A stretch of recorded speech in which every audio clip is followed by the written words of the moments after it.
Hello, I'm Stephen Carver, and I go by the name of Saberspark on YouTube. For the sake of transparency, I will be on camera for this video. I also have some notes over here I will be referencing for this response. Now, some of you may have seen the recent 2-hour video by the YouTuber ILoveKimPossibleALot. Putting aside what it was, which we'll talk about here in a moment, this video included her making some significant and sweeping accusations involving me. Most of the comments I saw on the original upload indicated that many people saw this video for what it was, clout chasing, and it threw out very severe allegations in a really callous and reckless way. I appreciate that people out there are willing to question such things, and more importantly, share my sentiment that this is not the way things should be done. What was said was untrue, and it's disappointing to see people trying to build themselves up by tearing others down. With that in mind, this is my response to recent allegations against me from the Twitter account BronyFandont and the YouTuber ILoveKimPossibleALot. Before I begin, I want to give a content warning for the following things on screen. Folks, this is a very serious video, so please continue watching it at your own discretion. To be clear, the accusation that I sexually assaulted someone is completely false. And I feel disgusted that I even have to say that. I've had sexual partners before in the past, but we have always abided by enthusiastic and reciprocated consent. The actual reality of the situation appears to be the result of what I believe to be a hit piece. From what I've seen, it seems that KP and a person by the username of BronyFandont were working together to push this story, and I have evidence to prove that. But more than that, what KP's video actually does is extremely dangerous. It hurts those who are truly victims out there, and this is not how you do things when it comes to people's lives. The following section will be about ILoveKimPossibleALot, my history with her, and what appears to be her attempt to falsely accuse me for her own gain. To make it easy, I will be referring to her as KP for the remainder of this video. I met KP in 2014. We lived in the same state and eventually became friends. This was mainly because we shared common interests, as we were both part of the Brony fandom and were both YouTubers as well. She came to me asking for advice on her videos and connections to go to conventions. At the end of 2014, I started a new job and entered a new relationship with someone. For the next 5 months, I was extremely busy. KP would occasionally reach out to me, but I did not have time to hang with her. It was nothing personal, and we naturally drifted apart. 8 years passed, and in August of 2023, a friend of mine messaged me on KP's behalf. He told me that according to KP, one of the editors on my team allegedly did something inappropriate to her back in 2015. I immediately addressed this with my editor, and he told me that the matter was settled between him and KP. I took his word on that and assumed that KP would reach out to me directly if that was not the case. On November 12th, 2024, KP made a tweet where she was upset that Chris was still working on my projects. She then posted, "Video coming soon." On January 6, 2025, KP emailed me demanding I take action due to Chris and what she claimed he did nearly 10 years ago. Due to a leaked call between Chris and KP, they recalled the full story. Chris made a sex joke in regards to KP, and she found out about it many years later. What shocked me was when I was informed, this call was recorded without Chris's knowledge or consent. Chris profusely begged for forgiveness at the end of the call, and it looked like both KP and Chris ended on amicable terms, which matches what I was told by Chris when I initially confronted him about the situation. Yeah, Chris, you want to say anything? I guess I'd go first, yeah. Go for it. All right. Well, first, I think it's the obvious thing is one, just want to profusely apologize for that terrible fucking thing I did. Mm-hmm. And that, God, was an absolute horrible person so many years ago. And you didn't deserve that. So, All right. So I don't really have anything else that I feel comfortable saying at this point, but Mhm. I'll just leave with good luck, and may God have mercy on your soul. And this too shall pass. Okay, all those things to you. Okay. Thank you. All right. Well, have a good night. And I think I'm going to limit my communication with you for obvious reasons, but No, that's perfectly reasonable, and I understand. In addition, after listening to this call, it appears KP was asking Chris intrusive questions in order to find more information about me. So, as far as your relationship with Saber, like, is it like, just so I know, is it something? Are you guys like friendly, or is he just giving you kind of contract work and that's it? I mean, I guess you could say it's both, but I don't have like long conversations with him because he's so busy. The Okay. most I ever see him is at conventions if he happens to be at the same one. Okay, so you're not in an environment where this would have come up anyway. Never. So he would probably be unaware. Never. He's 100% unaware. Like, again, I can't stress enough is that in the times I ever told the story, it was, as you described it, locker room talk with a very small amount of people in a private call. I never told it publicly, and I never, ever told it to anyone like Saberspark. As far as Chris goes, we took the situation seriously from the very beginning. The joke was inappropriate, but it was told nearly 10 years ago. He profusely apologized to me as well and admitted to his faults. I believe in the inner growth of a person and that they can change for the better. He did good work for the team. I was surprised, though, that KP thought she had the ability to dictate who I hire and fire for my own team. On February 5th, 2025, KP emailed me again, but this time with false allegations. She claimed that I had, quote, jerked around my employees and genuinely treated them with very little consideration. She also claimed that I was, quote, hosting polygamous relationships with fangirls, which is as ridiculous as it sounds. On February 25th, 2025, KP sent her final email to me. In it, she said, quote, to add on to this, I will fight you for the truth. Tone, your whole last email and the Twitter thread is drenched in, undermines the actual issues of the conversation on top of assuming I'm going to publish falsifiable information, end quote. However, incorrect information and hearsay was included within the release video. She also stated that the reason she messaged my members of my team instead of contacting me directly was that I, quote, triggered the shit out of her. And at the end of the email, she told me to never contact her again. And following that request, I never contacted her again. At this point, I was bracing myself for a hit piece video from KP, but I never imagined she would use false sexual assault allegations against me. I also noticed this particular Twitter exchange the day following KP's final email to me. Leading up to the release of KP's video, she was telegraphing her intentions and who they were against. She advertised a video schedule, a watch party, a YouTube premiere, and a slew of other posts in order to build up hype for her expose. BronyFandont was involved too, foreshadowing the release of the video on their Twitter leading up to the release. According to KP, the anonymous story would be posted on Twitter by BronyFandont at 10 a.m., with her video premiere about my false allegations 2 hours later. What was to follow would be a video that was not just tone deaf, but dangerously reckless with the lives of others. KP has gone on record saying that the video was originally intended for DAGames, but included me and the allegations a month prior to the release of the upload.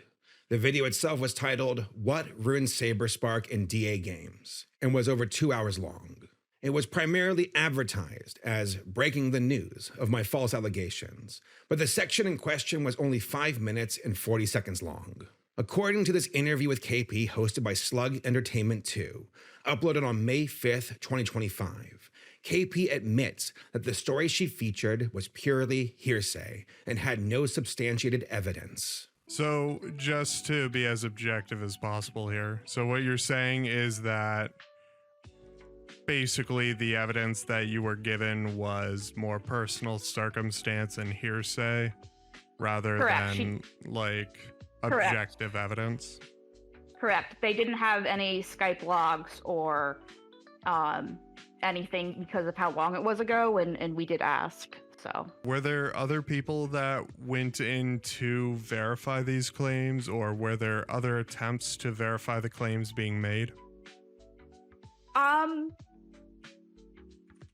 Not to my knowledge. I believe I don't know the history of Bonk's relationship with the victim itself. I don't know to what extent he knew about everything before the statement was prepared.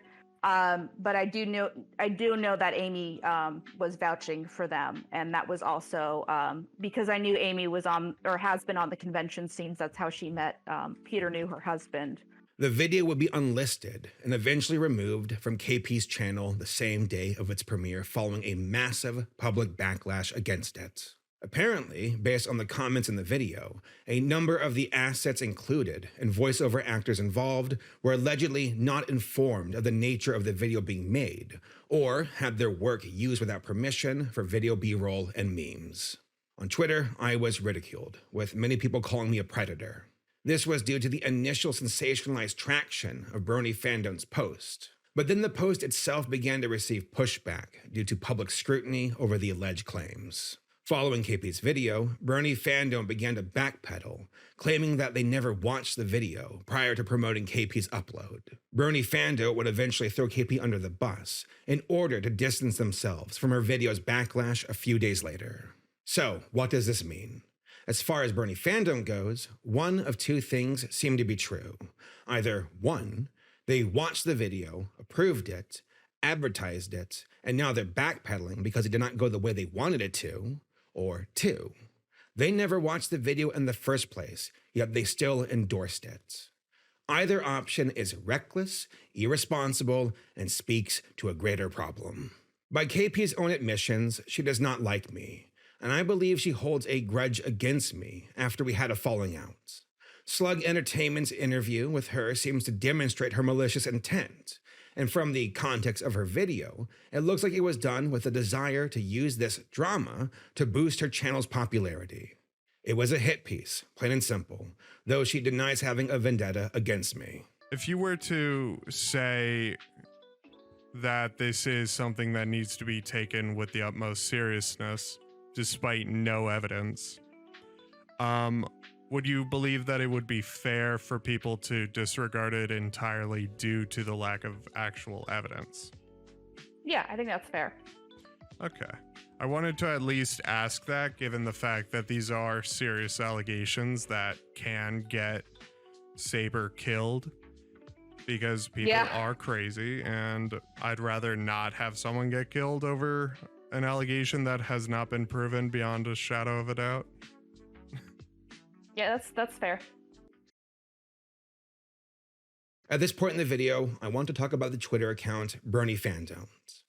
This Twitter account has been purposely targeting me for a while now. By their own words, they believe that internet justice is more effective than courtroom justice. They seem to see themselves as judge, jury, and executioner, and launch vicious harassment campaigns against multiple online creators, such as Billy Bustup, Prince Whateverer, and Black Griffin.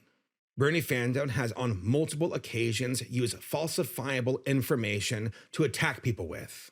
According to KP's post, BronyFandont was in her Discord server, and according to this person, they were allegedly friends. On May 1st, 2025, BronyFandont shared KP's false allegations against me.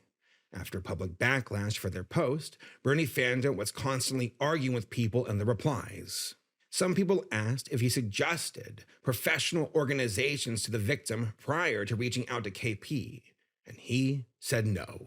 Many were inquiring about Rain, and he had no idea what that was. At the time of recording this video, the post is still up on Twitter and has not been corrected, despite being false and unsubstantiated. Finally, I want to bring up Sophie Scruggs. She is a comic artist for IDW and is on record sharing the BronyFandont account. She was friends with KP prior to the premiere of the video and even collaborated on other drama videos with her. She even makes an appearance in said video and talks to both KP and Courtney Pete. I believe that Sophie's involvement with the BronyFandont account is concerning and irresponsible. She seems to be more of a facilitator of moving parts and frequently replies to the account with her own main accounts. At the very least, we can confirm that she shares the account and has essentially co-signed what it posts.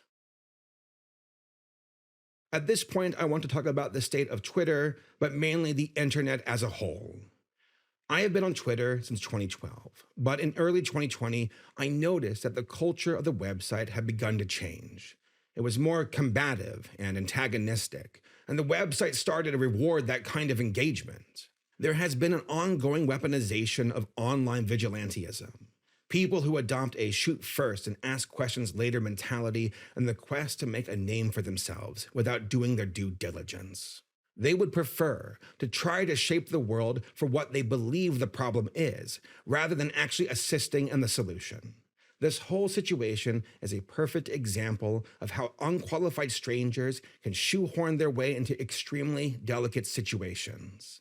Bad faith actors are rewarded for their digital tabloids and hit pieces. Without the right checks and balances, people can destroy lives with a single misinformed tweet. These aren't individuals who care about the well-being of victims, but only engagement and exploitative content. It is important to allow legitimate victims to come forward and be heard, but the way the situation was handled was incredibly irresponsible and dangerous. This entire ordeal has been the worst moment of my entire life, and it has done severe damage to me and my family. In regards to my channel, we have lost nearly tens of thousands of subscribers since the release of their video. And that is with the majority of people watching her video, calling it out for its inaccuracies and its failures. There are independent projects which I supported in good faith and made genuine connections with people that have now been ruined because of these false allegations. And I believe that was the overall goal of this calculated attack against my character. Listen, I know that the internet likes to make fun of me, call me cringe, make fun of my videos, and I am totally okay with that. You can make fun of me, but I draw the line at this. I love making videos, and I've been doing it professionally since 2015. I have a family and coworkers who depend on me, and I want to take care of them. I'm not the only one who has been affected by these malicious allegations. And while I am disillusioned by these traumatic events, I am also actively exploring legal remedies in light of these false allegations to hold these people accountable for their lies and actions. But there is far more beyond just me here. Despite the damage against my livelihood and my reputation, I am far more concerned about the reckless nature of internet justice. When people take justice into their own hands for the sake of engagement, clicks, and views, people can get hurt and it can destroy lives. There are consequences for those actions, and we have to take these matters seriously or more people will get hurt. There are actual victims of sexual assault in the world, and stuff like this detracts from those who really need the help. If you are a victim of sexual assault, there are tools you can use. File a police report. Creating a report is at least a starting point and creates a paper trail that could help others. It helps you to build a record for actual professionals to use for your aid and your own recovery. If you are a victim, I highly suggest going to rain.org for additional resources and support.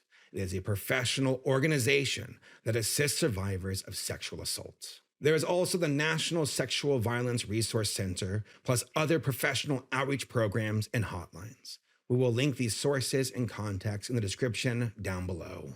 People, we have got to be better than this. Please go to the professionals so you can have the best chance to help yourself. Thank you for watching.